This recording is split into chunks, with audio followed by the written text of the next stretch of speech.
Il y a 50 ans, le général de Gaulle était le premier chef d'État occidental à renouer le dialogue avec la République populaire de Chine. Pour commémorer cet anniversaire, le nouvel ambassadeur de Chine en France est venu à Colombey-les-Deux-Églises aujourd'hui. Une visite suivie par Tiffaine Leroux et Stéphane Janesco.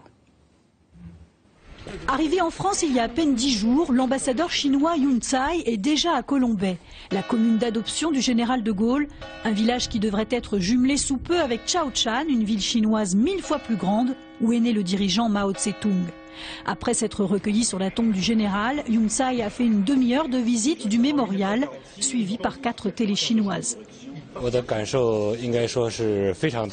Durant ces 50 ans, comme je disais dans mon discours, les relations sino-françaises ont connu un développement considérable.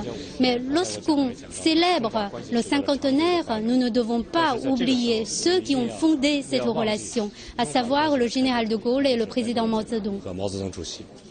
Cette visite est-elle une répétition générale avant la venue très espérée en mars du président chinois Xi Jinping? 2 grosses banques chinoises et des industriels étaient en tout cas de la délégation ce matin. Vous l'avez entendu, l'ambassadeur est accompagné de chefs d'entreprise qui vont offrir un don de 50 000 euros.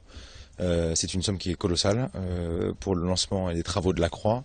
Donc c'est un symbole fort. Je crois qu'ils ont voulu honorer le général.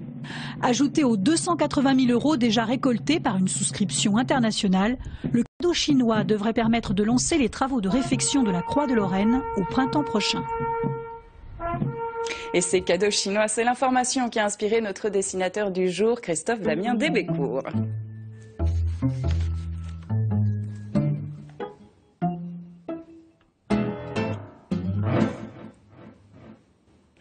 À Reims, le complexe Bocquaine va être rénové, annonce faite ce matin par la municipalité. Début des travaux en 2015, ils vont durer